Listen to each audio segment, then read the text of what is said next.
Спасибо большое, что пришли. Честно говоря, немного волнуюсь. Кто был в прошлом году на воркшопе? Хотя бы 5 минут. У меня был похожий. Нет? Никто? Слава богу. Итак, какой у нас сегодня план? Я надеюсь, что большинство из вас уже развернули по этой ссылке себе воркшоп, небольшую лабу. Эта лаба состоит из нескольких виртуальных машин, 3 виртуальные машины. У 2 из них есть задания с ними связанными. Эти машины подключены в систему сбора логов. Наша с вами задача разобраться с тем, какие логи собираются, с тем, что это за система, как она работает, что с ней не так с точки зрения безопасности, и исправить эти косяки. Это наш глобальный план на сегодня. Маленький план – это посмотреть на… Мы начнем с того, что разберемся с этим интерфейсом. Надеюсь, на это уйдет у нас не больше 5 минут.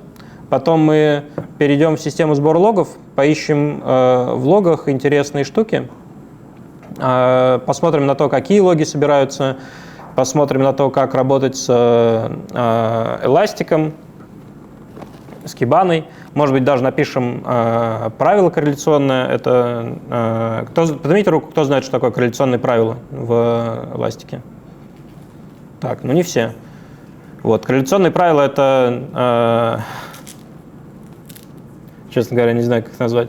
Это запросы в поисковую систему, в базу данных, которые позволяют нам найти какие-то корреляции и сделать, грубо говоря, алерт.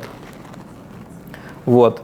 Собственно, главной нашей целью на сегодня – это написать это корреляционное правило, сделать такой алерт, который найдет подготовленную атаку.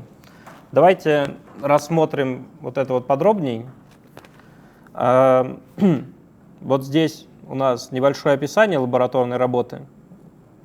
Написано, что тут система онлайн-платежей, в которой нашли очень много недопустимых событий.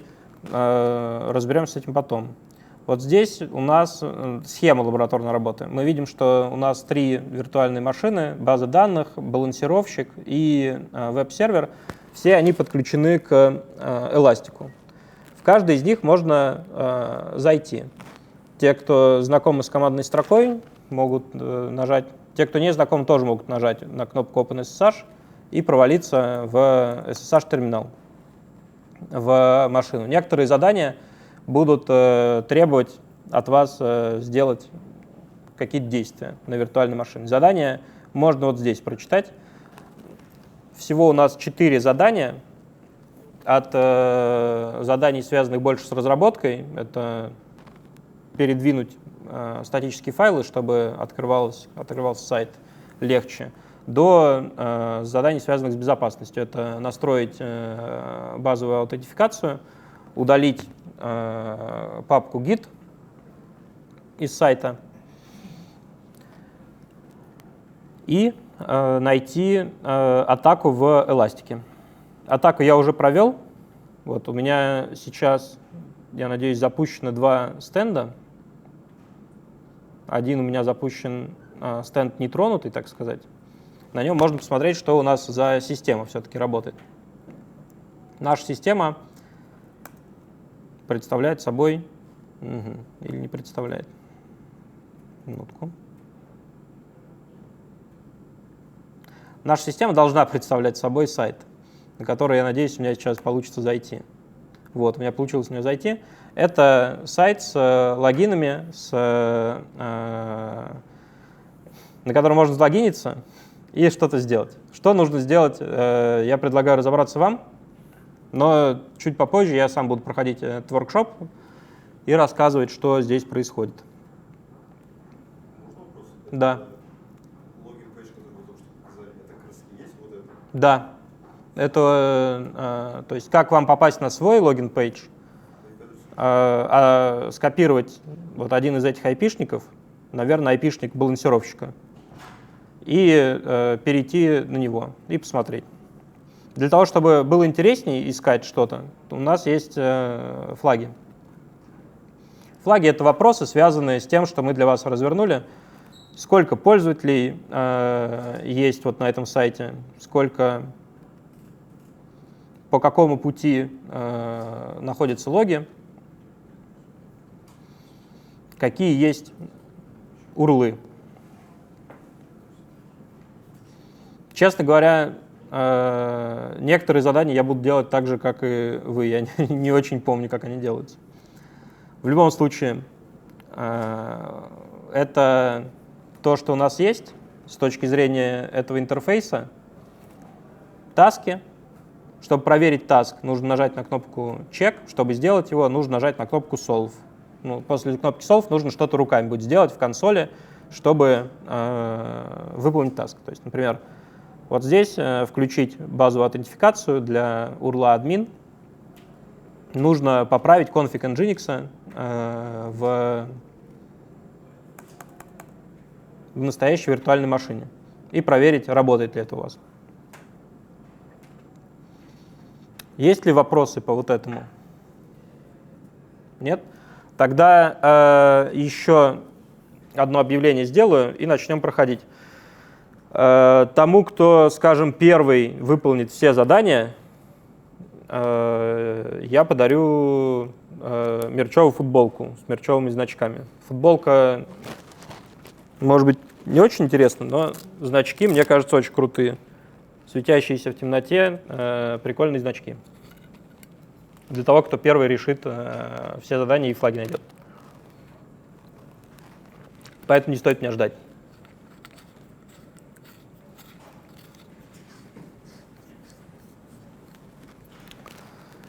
Итак, давайте пойдем посмотрим, что же у нас развернуто здесь. У нас, как я уже сказал, есть эластик, и для того, чтобы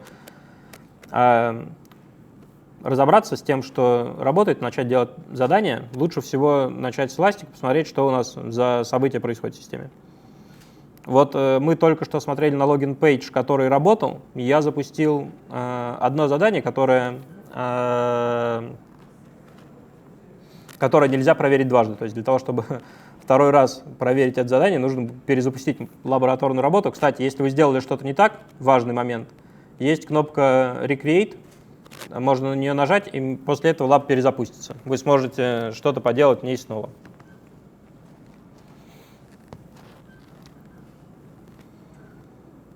Так, у нас есть эластик.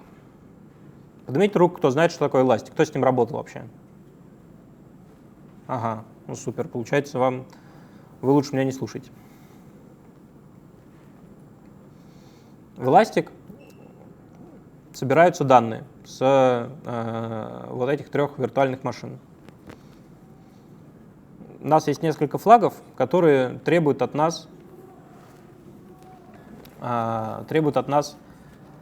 работы с эластиком, нахождения чего-то в логах. Вот, например, путь до логов, access логов.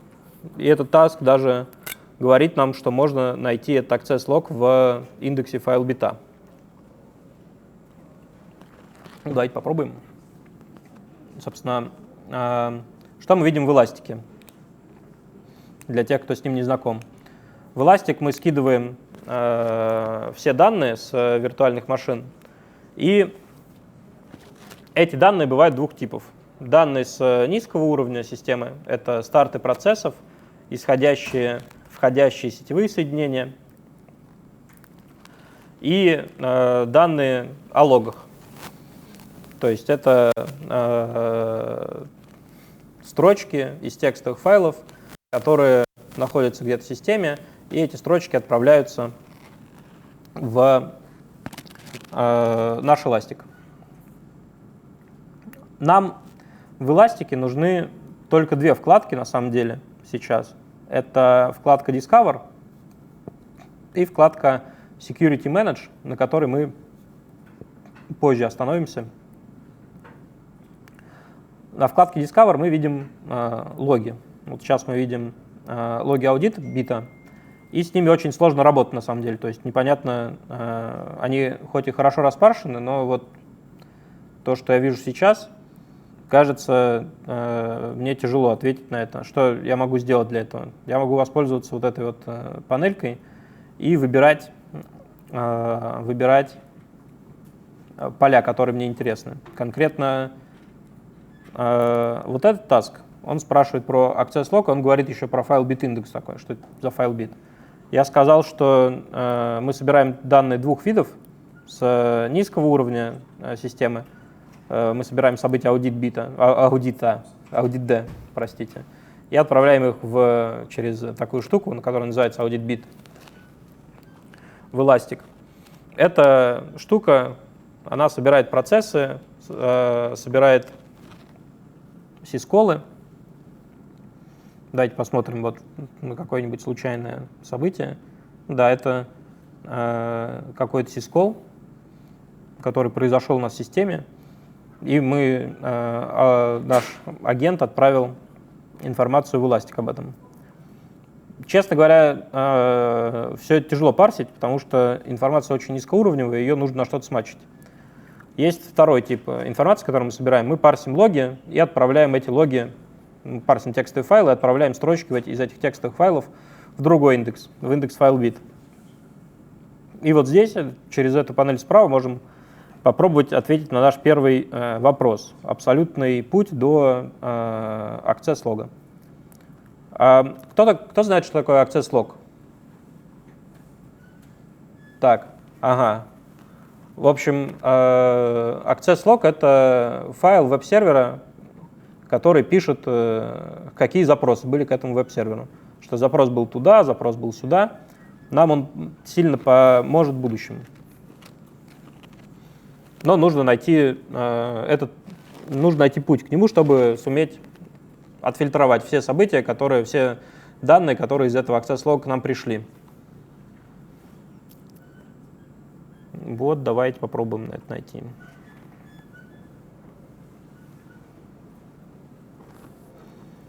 Можно попробовать вбить сюда название поля.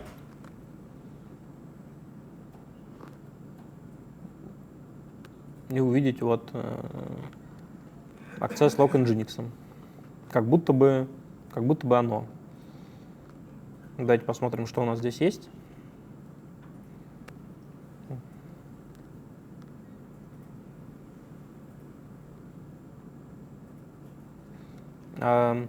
Метод путь до файла, логично. Сервис, response код, количество байт. Все это мне хочется посмотреть на строку. Вот это вот мне нравится поле.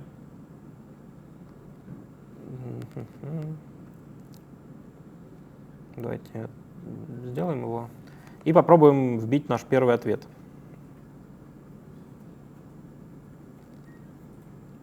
Тоже его скопирую прямо отсюда.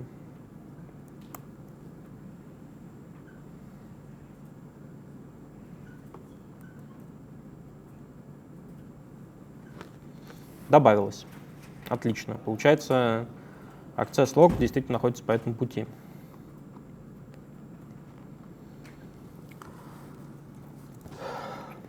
Так, вот это как будто бы сложный вопрос. Сколько пользователей в нашем банке? Потому что я, честно говоря, не знаю, как на него ответить сейчас. Ага, супер. Давайте посмотрим. Хорошая идея. Здесь админка уже задефейшена, по-моему. Потому что я здесь... Ну-ка. Да. Но у меня есть вторая лаба, к счастью, в которой можно посмотреть в админке что-то. Так. Вот это не та админка, это тоже не та админка. Эти админки я закрою. А вот это сейчас приведет нас на нужную админку. Ну, допустим, даже... Так. Спасибо. Так, админка вот здесь, да? А как мне в нее зайти?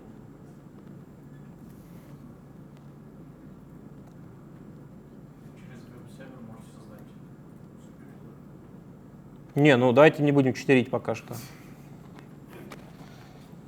Ну, хорошо, можно и читерить. Как создать пользователя? Через что мне создать пользователя? Ну, через какую? Так а куда мне зайти? Может быть, вы, если вы такой умный, у вас есть ноутбук? Ну хорошо, давайте вместе тогда порешаем. Куда зайти? Вот здесь. Так.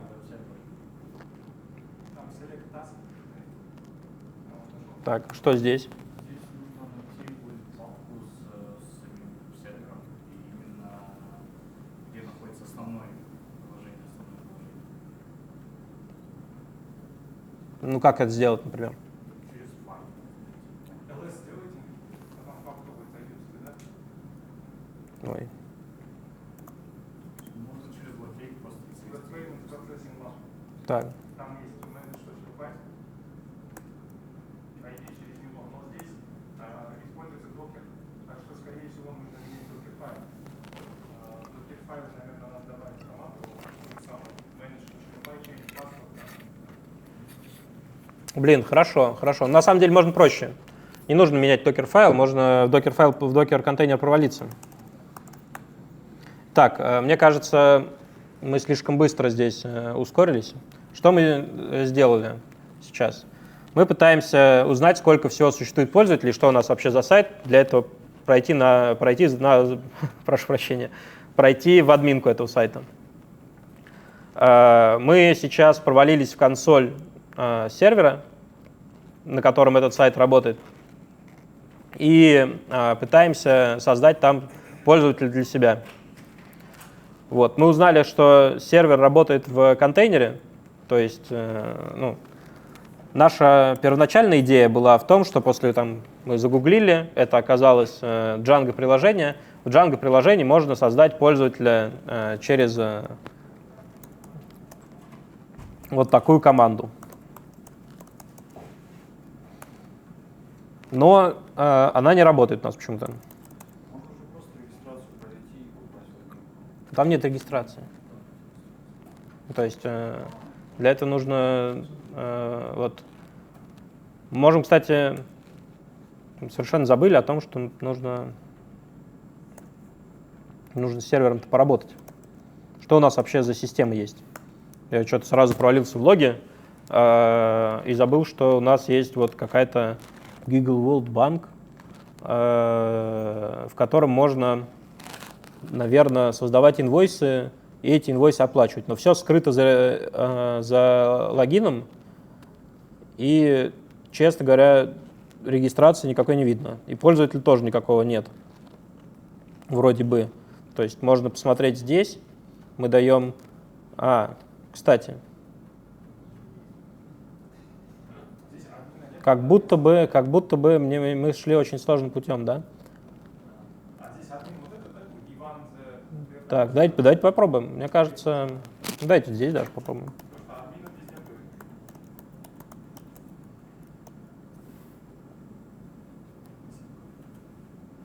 Да, пользователь есть, пароль подошел. У нас работает система. Да, мне кажется, это сработает даже.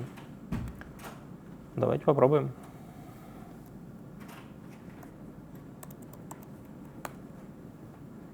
Работает? Кстати, как это работает система? То есть почему я залогинился в одном месте, а админ меня залогинил в другом?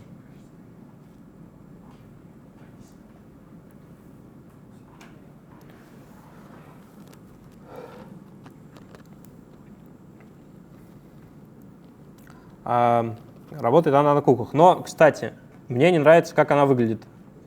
Как будто бы админка должна выглядеть не так. Вот, например, админка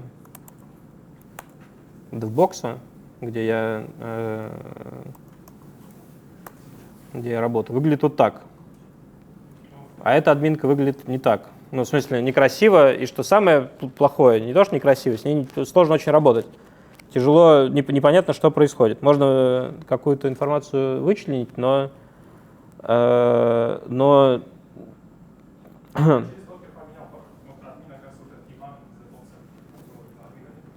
А для вас можно не ждать меня, можно выполнить все таски без меня и тогда и получить немного мерча. Так, есть ли у кого-то в зале идеи, почему выглядит вот так этот сайт? И что можно сделать для этого? Да. А почему? Ну, то есть как это проверить? Как проверить, что CSS не загрузился или загрузился?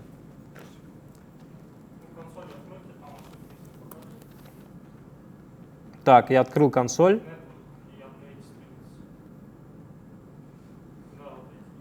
Да. И у нас есть таск на то, чтобы это исправить.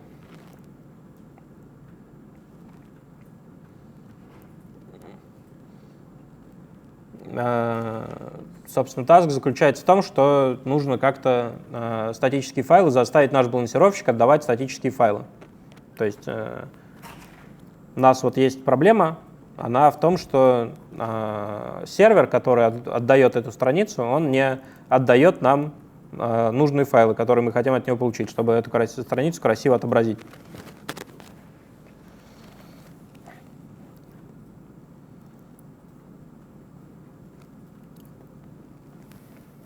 Собственно, что мы можем сделать для того, чтобы эти статические файлы отдавать? Конфиг? Конфиг чего?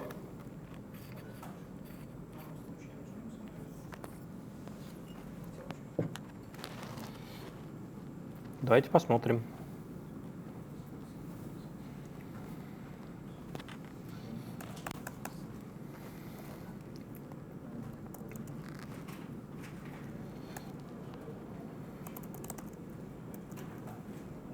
У нас опять балансировщик в контейнере находится, и это нам немножко мешает. Не совсем понятно, какой у него конфиг.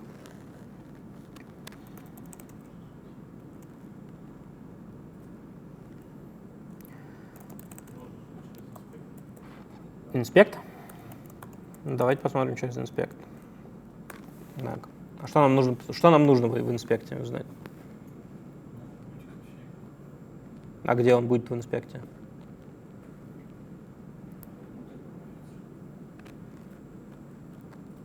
Ну, вот мне тоже так кажется. Но давайте закроем идею с инспектом. Почему инспект не работает здесь?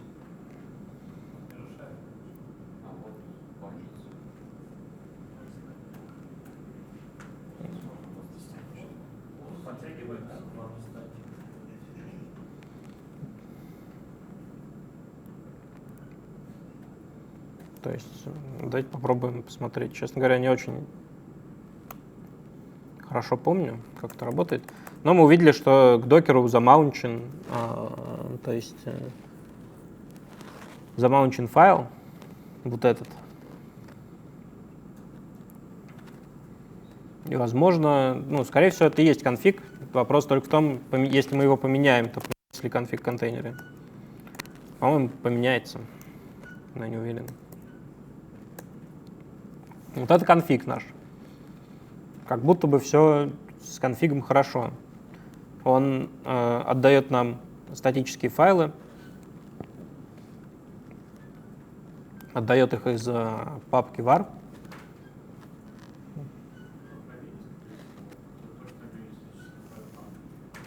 Что? Ну, очевидно, они там не лежат, да.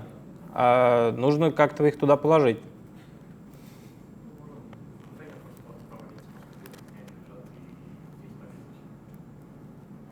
Так, провалиться в контейнер. И что сделать? Ну, а как? В смысле? А что мы будем искать файндом? Ну вот, допустим, у нас есть там, вот у нас есть. Что? Папку статик нужно подключить, потому что Django он обращается именно не конкретно к файлу, а именно к папке статик. Ну вот папка подключена. То есть, что мы видели? Мы смотрели, И вот все, что у нас по URL static идет, мы пытаемся отдать из папки var. Можем посмотреть, что в папке var находится.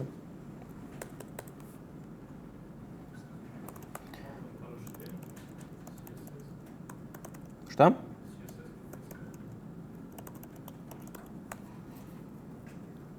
Поискать CSS в контейнере. А может, просто нет в контейнере ничего? Нужно как-то это добавить. Вот давайте посмотрим, что находится в папке var.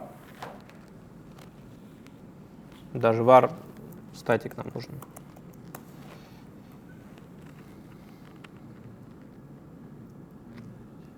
То есть, наверное, мы сможем получить с балансировщика такой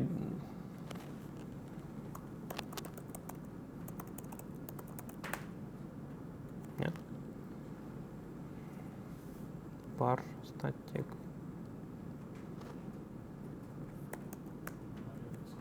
О, работает. Докер-файл получилось у меня скачать.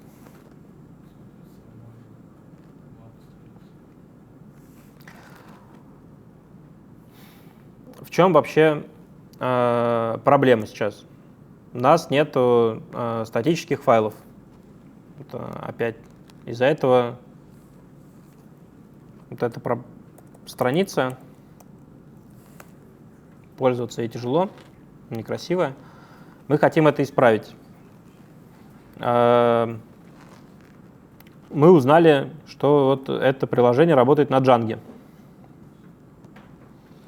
Давайте попробуем узнать, как статические файлы с Django работают вообще.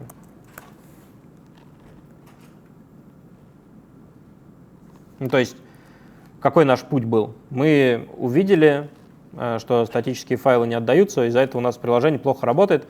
Мы зашли на сервер, увидели, что он отдает нам статические файлы, вот эти, но статических файлов нужных здесь нет.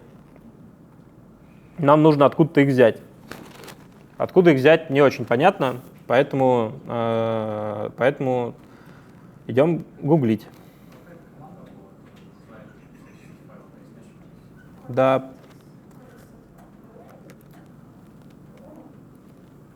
Похоже на то. Вот здесь мы где-то найдем на... О, а вот и команда, да?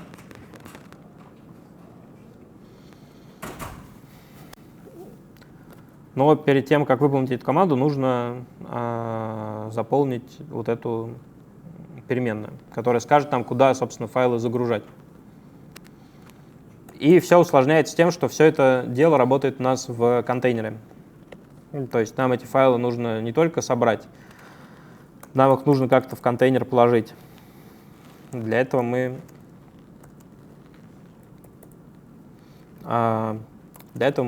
сначала соберем эти файлы,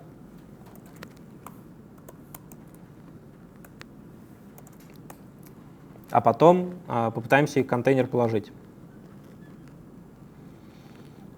Итак, давайте попробуем выполнить команду. Мне кажется, команда эта не сработает вообще.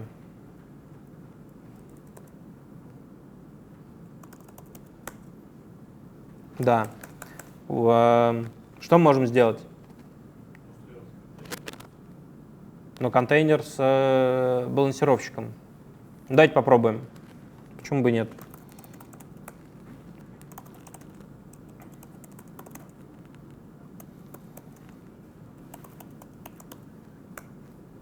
Вот мы провалились в контейнер.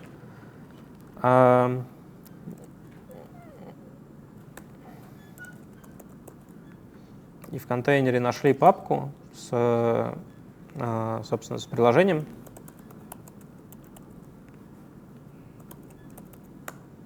Но в контейнере даже питона нет. Это контейнер с балансировщиком.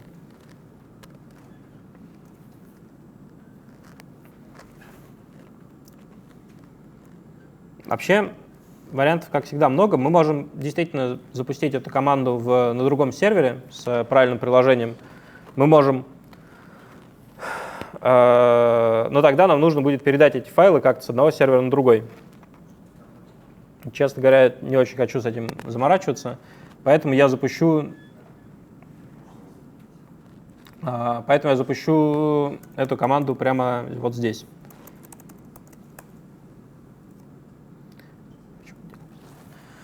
Для этого мне нужно установить Python. Python 3 уже, по-моему, работает. И pip 3, получается, есть. Нужно сделать так, чтобы приложение просто запустилось. Даже не должно работать, чтобы статика собиралась.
Так.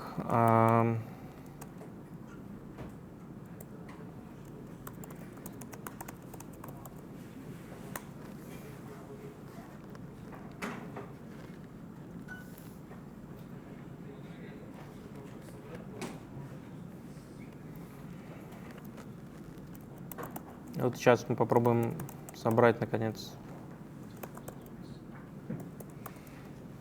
эти файлы. Угу.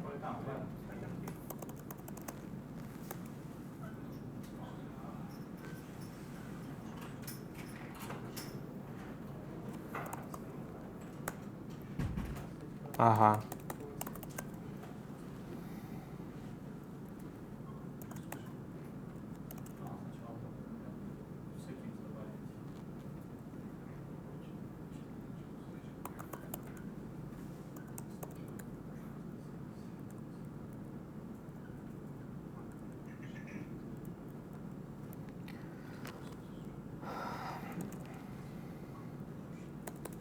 Нужно найти settings, получается.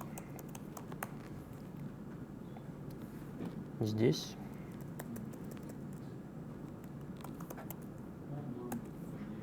Вот здесь. Да.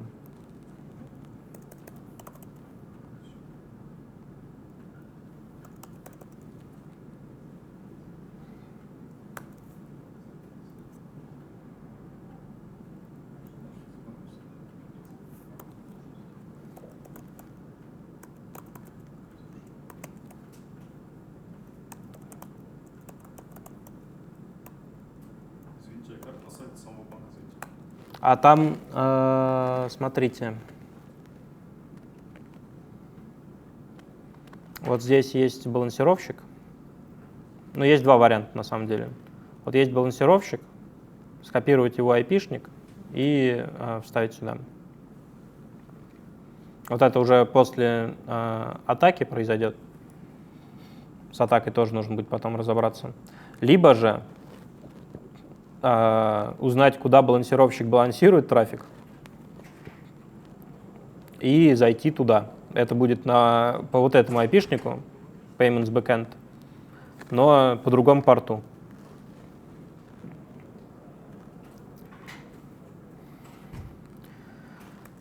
Так, мы добавили папку со статикой.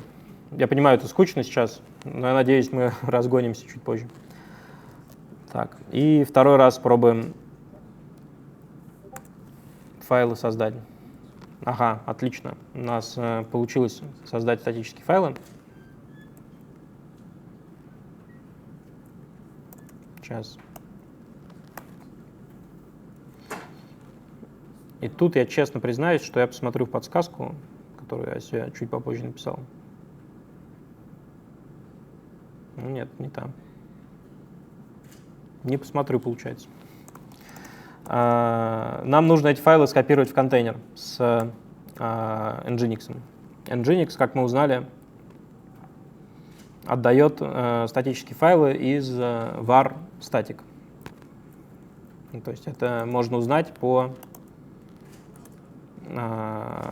прочитав вот этот файл. Вот. Нам нужно в var static записать файлы, которые мы записали вот сюда. Для этого как контейнер, вы знаете, как контейнер файлы копировать? Да.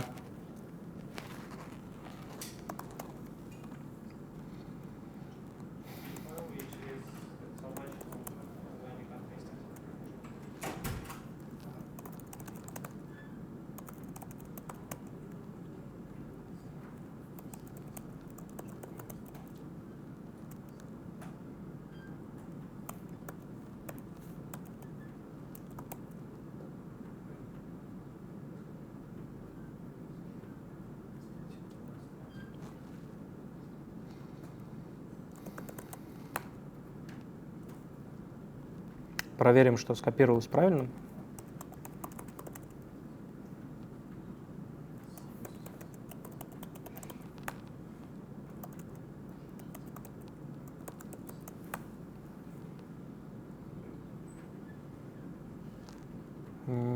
Как будто бы не совсем правильно скопировалось, но проверим, работает ли.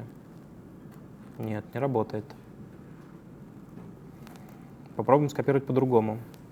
То есть, а кто понял, в чем проблема? В чем проблема, почему неправильно скопировалось? Там, скорее всего, статик. Да, папка скопировалась в папку, чуть на уровень ниже, чем хотелось.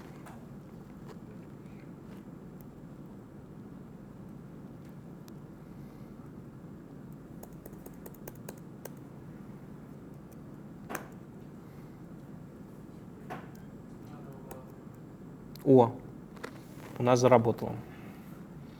Самый противный, самый мерзкий таск мы, я надеюсь, сделали. Давайте посмотрим, примет ли у нас его система.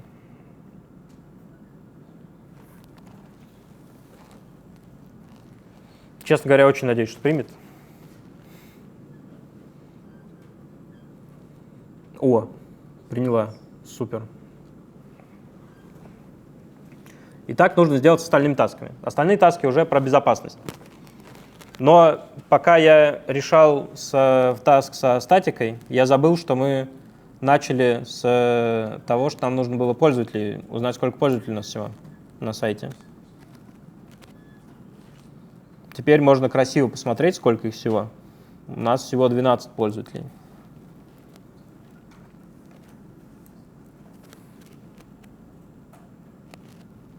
Отлично. А теперь про атаку. У нас есть какие-то урлы, которые атакующий заиспользовал. В чем вообще выглядела атака? Нас задефейсили. Ну, то есть у нас был вот такой сайт.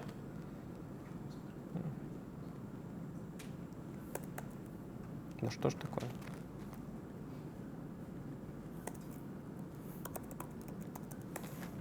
У нас был вот такой прекрасный сайт, на котором можно было писать инвойсы, смотреть на свою информацию. И сайт вдруг стал вот таким.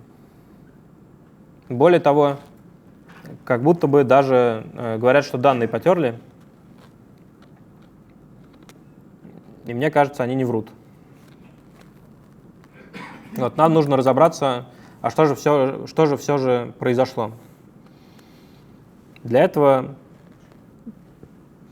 нам нужно ответить на несколько вопросов. Ну, самые примитивные — это а по каким же урлам все-таки ходил атакующий. Нам даже даны подсказки здесь. Вот пришло время разбираться.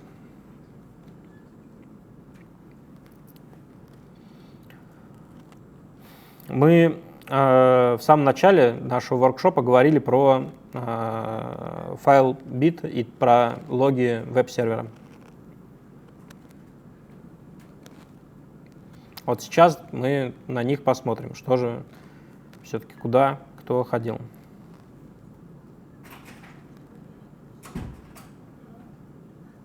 Так. Вот здесь написано, что больше всего. Так.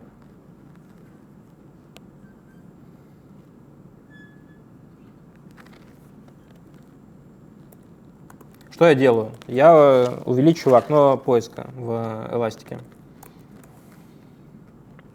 Сейчас, чтобы увидеть все, что было за последние 30 минут. Хотя 30 минут не уверен, что достаточно у нас. Атака была 57, а получается в 10:57, да. Это не 30 минут.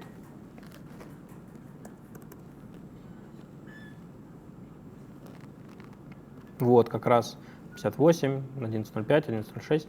Вот это вот выглядит интересно. Посмотрим, что было в это время. У нас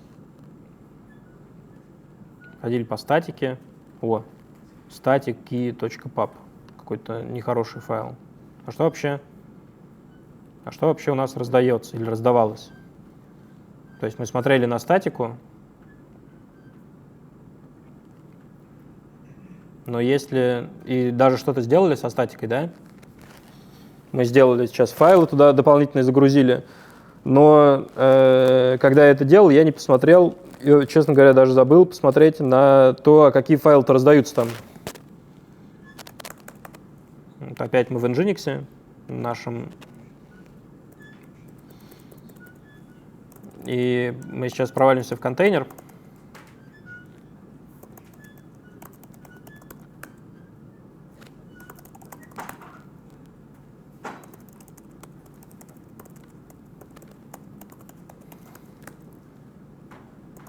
Он раздает все файлы из вот этой директории, даже из вот этой директории. И тут какие-то нехорошие файлы есть. Похоже, это наш репозиторий.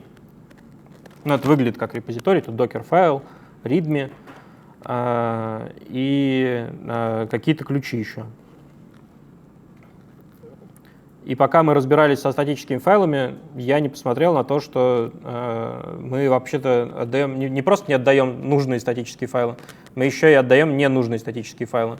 То есть мы для простоты кто-то закоммитил style CSS в корень проекта и отдает не один этот style CSS для того, чтобы работал, а style CSS нужен для того, чтобы работал вот этот сайт.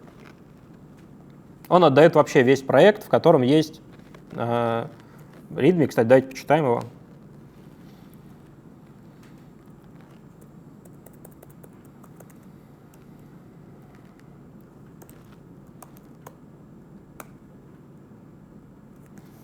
Так, можно запустить проект локально, можно заSSH-ться в прод вот с этим ключом. Ага. Ну, короче, где-то кто-то сильное допущение упустил, когда разворачивал этот проект. И получается, что вот кто-то, хакер заметил, что через статику можно получить целый проект, там получить публичный ключ, приватный ключ, и этим воспользовался. Дальше уже понятно, что произошло. Он использовал этот приватный ключ для того, чтобы залогиниться в нужные виртуальные машины и там поменять, данные удалить, а сайт изменить. А что мы можем сделать с этим? Пока что мы можем на вопросы ответить, флаги найти.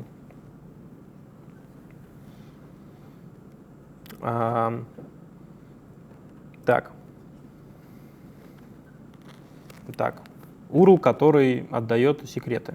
Блин, я попробую статику. Работает так? Нет, статики нет. Может быть, вот так. Да, статику. Это статика. Теперь последний URL, который атакующий нашел. Ну или использовал. Честно говоря, тут сложно рассказать, сложно понять по вот этим URL, потому что тут какие-то слэш, статик, стайл, CSS, но, наверное, он сначала взял... вот у нас есть таймстемпы. Судя по таймстемпам, он последним взял readme. Попробую readme отправить.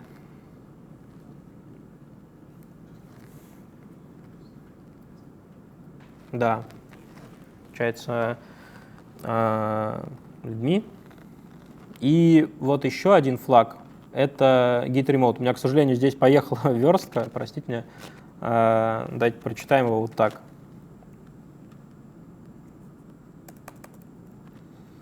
Specify the repos remote. То есть, о чем этот task, задание? У нас есть, собственно, балансировщик, который отдает нам репозиторий, да?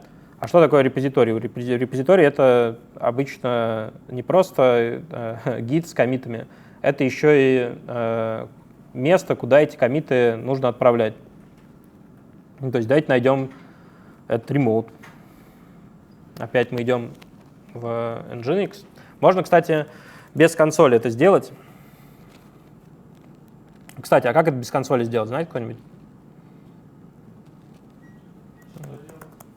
Найти remote в Git без консоли. Вот у нас есть вот такая штука. Это Nginx отдает нам статические файлы, балансировщик отдает статические файлы, и атакующий нашел этот сайт и такой: о, ключ публичный, ключ приватный, readme прочитаю. А мы хотим узнать, как можно... да. Вот мы зашли в папку git. Давайте посмотрим конфиг. Может быть, конфиг.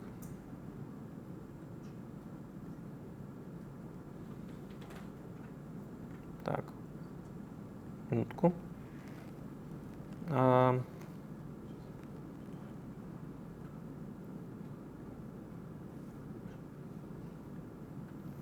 Давайте попробуем конфиг.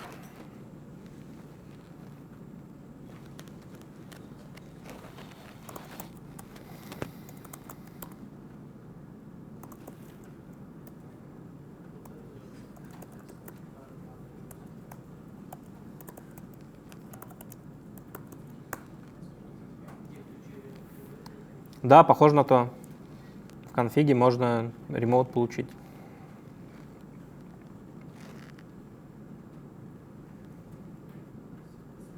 А вот как его сдать, я не знаю. Но вам придется поверить не на слово, что это правильный ремоут. Спасибо.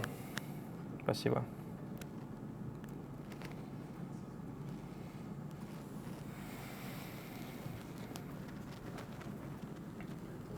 Так, ну пароль мы тоже нашли.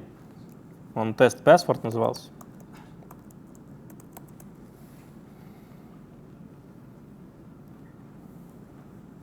Это самое простое было. И, похоже, мы нашли все флаги. Осталось сделать пару тасков. Настроить базовую аутентификацию и удалить гид. Ну, начнем с простого. Мне кажется, удалить гид это проще всего будет сделать.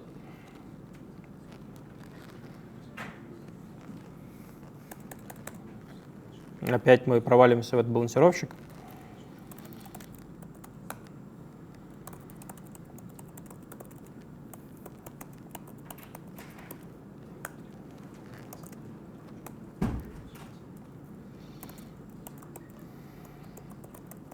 И мы удаляем эту злосчастную папку, чтобы ее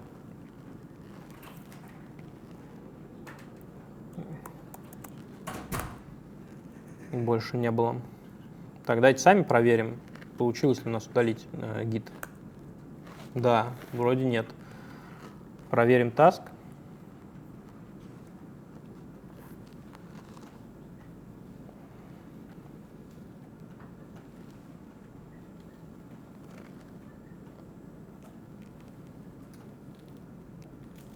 Успех.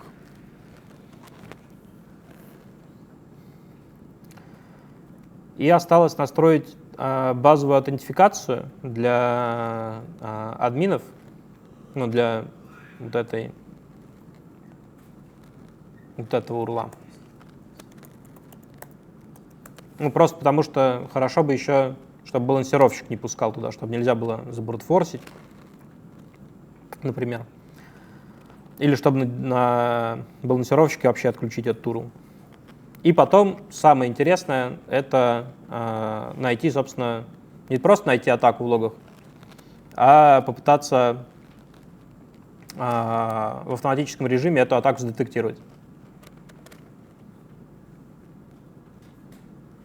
Это я, честно говоря, предлагаю вам сделать самим. Я покажу, как это делать.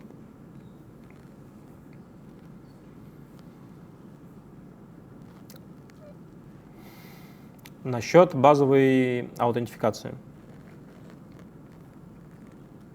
Кто-нибудь делал когда-нибудь базовую аутентификацию на Nginx? Нет? А кто понимает, что я хочу сделать?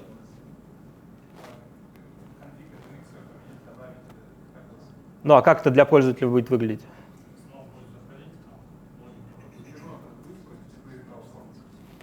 Если слэш админом зайдет, Да, то у него вот эта формочка будет браузер. да, да. А по остальным прокси-класс.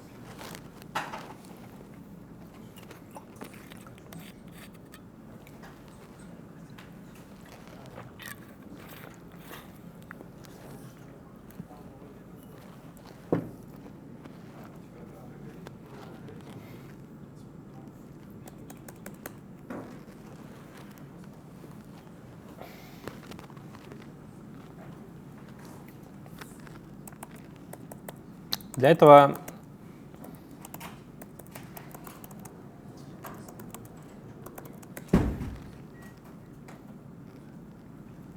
я снова загуглю, как это делается.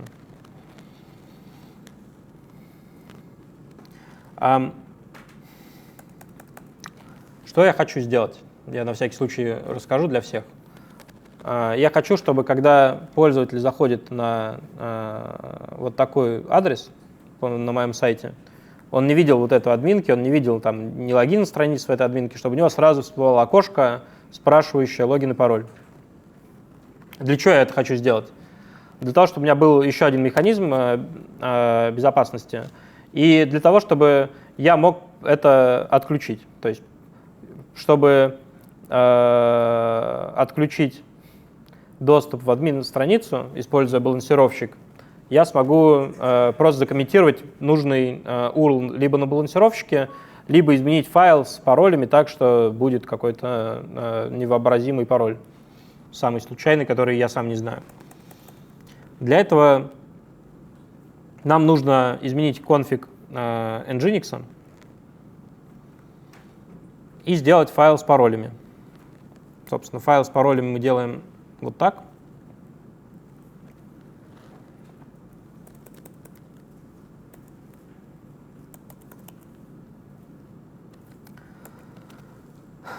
У нас нету команды. Сейчас установим ее.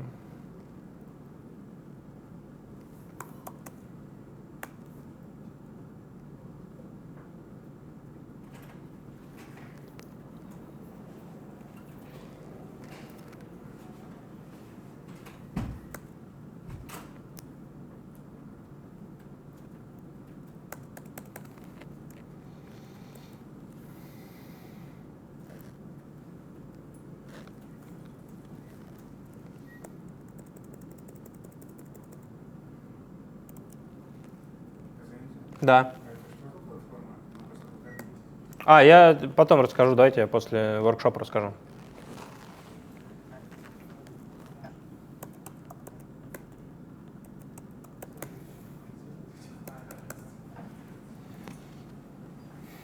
И теперь нам нужно сделать так, чтобы Nginx знал об этом файле.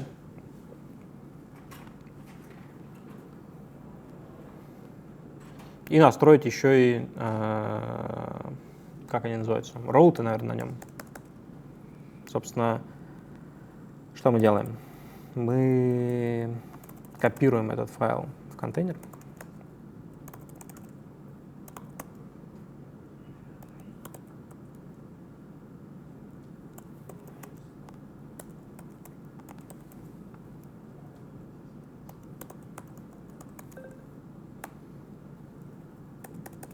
Мы скопировали его. И теперь нам нужно изменить конфиг. Вот это самая, кстати, оперативная часть, потому что если мы неправильно поменяем конфиг, то контейнер уйдет в вечный ребут, и нам придется возиться с этим. Поэтому нужно аккуратно это делать.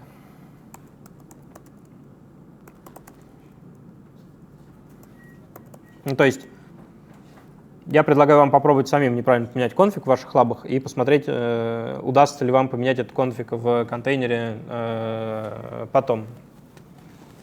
Мне кажется, будет тяжело.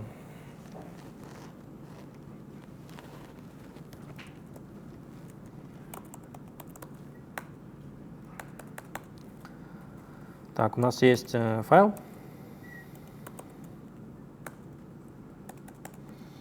И тут я немножко считерю, я знаю, какая проверка будет. Я не буду на админа эту проверку делать. Я сделаю его на весь сайт, потому что я могу.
Ага.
Получилось ли у нас?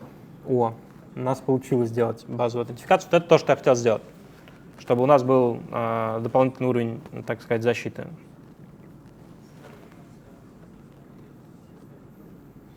Теперь, если мы не знаем пароля, то у нас мы просто никак не попадем в админку. Полезная штука, когда вы не знаете, как возиться с приложением, либо же приложение вообще нет никакой аутентификации, а вам нужно поставить туда логин и пароль. Вот всегда можно приложение спрятать за балансировщиком Nginx и вот такими буквально 2 строчками, как мы видели, поставить, спрятать нужное приложение за аутентификацией. Еще удобно, может быть, если вы разрабатываете, не знаю, лендинг-пейдж и не хотите показывать лендинг-пейдж никому до его релиза. Вот. И самый главный, последний, я бы сказал, гигатаск — это настроить Elastic так, чтобы, когда атака произошла, Elastic отправил post request на URL. Собственно, в чем идея? У нас есть, честно говоря, потерялся уже в своих. У нас есть Elastic, в котором мы работали, в котором мы искали логи, в котором мы нашли вот это, куда ходил атакующий. Теперь я хочу сделать так, чтобы, когда я вижу что-то непонятное, мне приходил, грубо говоря, сообщение в Телеграме. Сообщения в Телеграме управляются веб-хуками. То есть для того, чтобы настроить это, мне нужно придумать какой-то поисковый суперзапрос, который найдет хакера у меня в логах и отправит мне request. Пост-запрос можно написать вот здесь, прошу прощения, правило можно написать вот здесь, корреляционное, о которых мы в самом начале говорили. Мне кажется, вот здесь то, что нужно. Вот здесь можно написать поисковый запрос.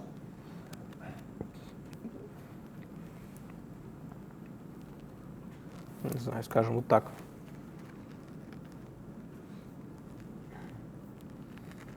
Описать наши правила. Ну вот, я придумал правила хакер в моих логах. И потом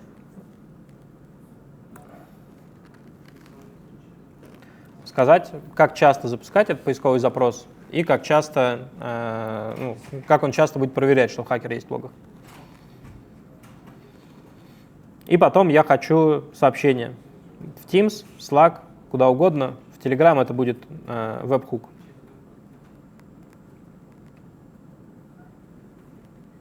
Веб-хук я хочу, чтобы был вот сюда.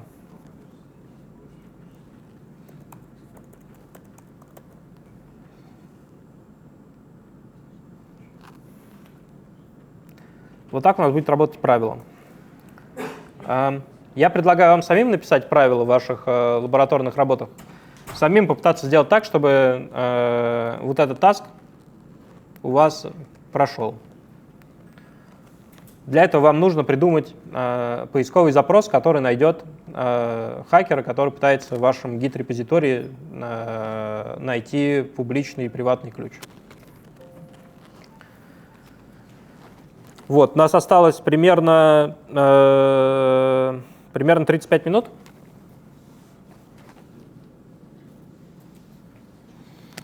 Вот, я надеюсь, у вас это получится. Вот, если есть вопросы, то я могу подойти и поговорить с вами. Да, я сейчас подойду. Я сейчас подойду. Ну, это мой сайт, называется DevBox.io. Запустить это можно быстро, без регистрации, пройдя по вот этой ссылке.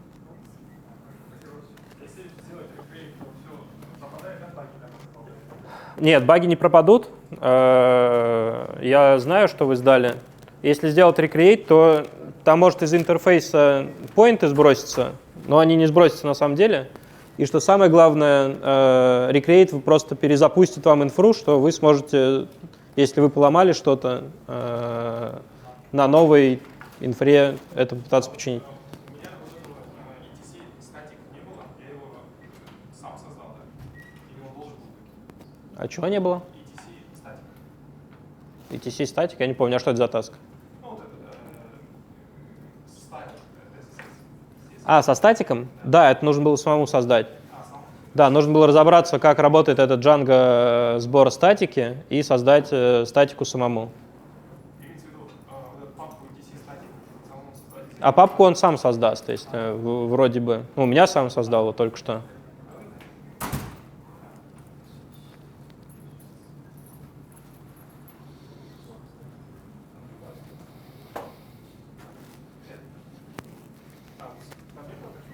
Правило написал, А? правило написал, алерт сработал, Так. и что-то чек нажимается. А, ну оно долго идет. Видимо, атака идет что-то. Да, она будет идти минут 15. А в самом правиле вы в баде что написали, когда Нет. вы настраивали? Просто кавычек Да. Вот так. А что, какие таски вы сделали? В баге закончили все. Флаги все, а таски? Да, таски. Никакие? Пока мало. Только гид удалил и первый день. О, а там еще Change Admin Password есть. Вот это да. А мы забыли его. Супер. К слову, там есть еще один таск, который я не сделал, но который должно быть легко сделать. Предлагаю тоже его сделать вам самостоятельно.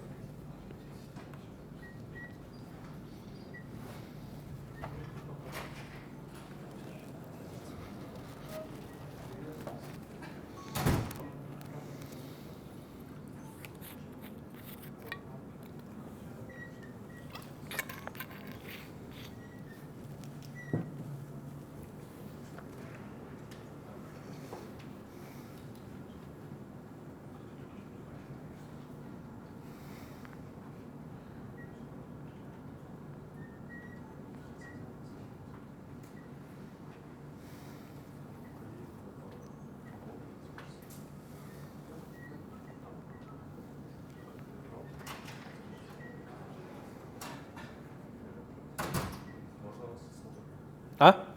Да.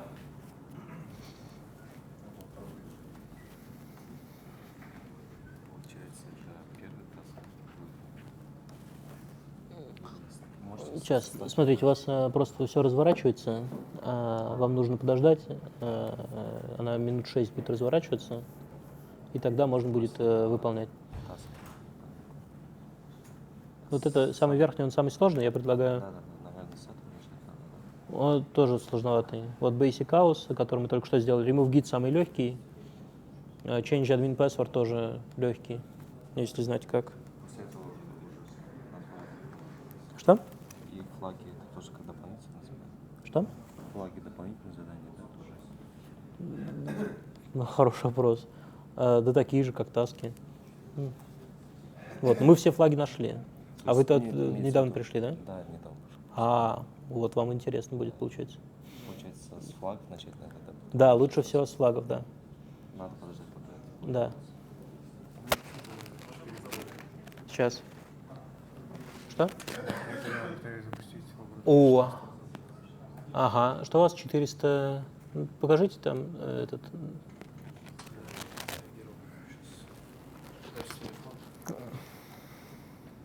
Да, я знаю почему. Зря вы раньше не сказали. Я сейчас исправлю.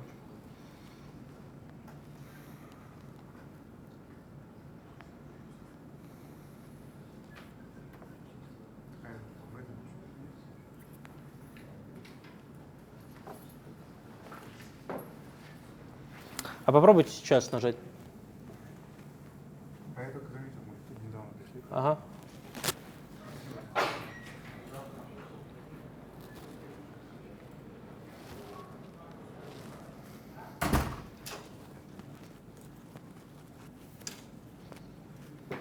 Сейчас сделал рекреет, потому что долго, да? Да, он долго рекреатит. Я это хотел только что вот статику сделать. Что-то не получилось, сейчас заново попробовать. Со статикой? Да, и гид, Ага. гид, получается, я удалил, но надо было там вот посмотреть ремоут, да? Сперва. Да. Я из-за этого сейчас рекреет сделал, чтобы посмотреть. Я же могу его в этом просто посмотреть, ну, через терминал. Можно через терминал, да. Можно через конфиг. Ну, через терминал это будет... ну, там много есть способов посмотреть через терминал.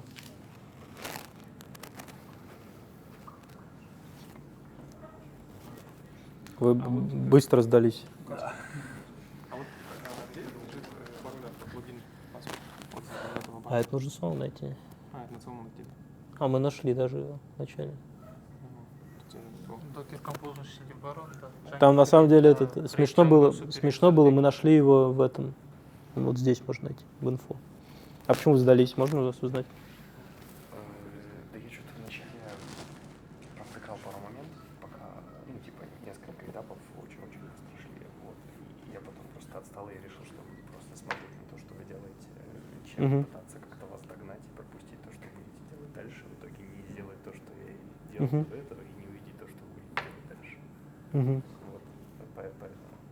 И плюс я не спец по defensive security,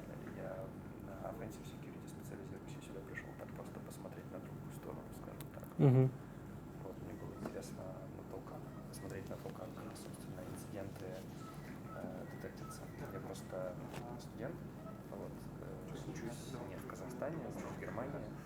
Вот, и у меня пока из-за отсутствия коммерческого опыта мне было интересно посмотреть на то, как это работает с другой стороны. Вот, Мгм. не было возможности на реальных проектах посмотреть на это. Вот. Я понял. Ну, плюс из-за того, что я относительно новый, ну, типа, 1,5 года, может, я этим занимаюсь, я не очень хорошо знаком с технологиями типа Nginx, со стороны, опять же, инфраструктуры, построения всего этого. Мгм. Не очень хорошо знаком с докером, то есть именно как с ним работать, взаимодействовать, Мгм. какие образы работают, как он устроен с точки зрения файловой. С Django, с той же самой, я чуть-чуть ее знаю. Не, вот здесь можно самому порешать наши проекты, будет весело. А она Тогда. будет доступна дальше, эта лампа? Что? Ну, типа дальше, после воркшопа она будет доступна? Да, нужно просто зарегистрироваться. Там много есть лаб, от простеньких до вот таких сложных. Понял, хорошо. Интересно.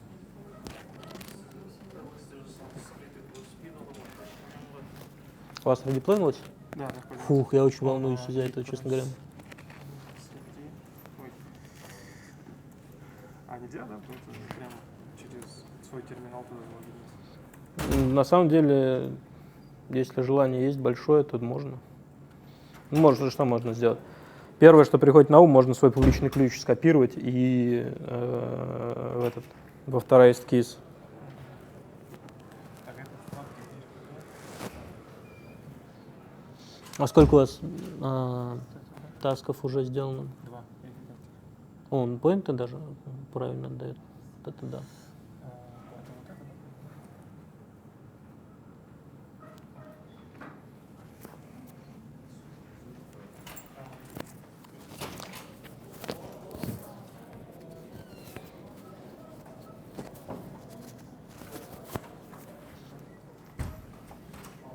Вот у вас был вопрос, да, простите, я чуть не забыл.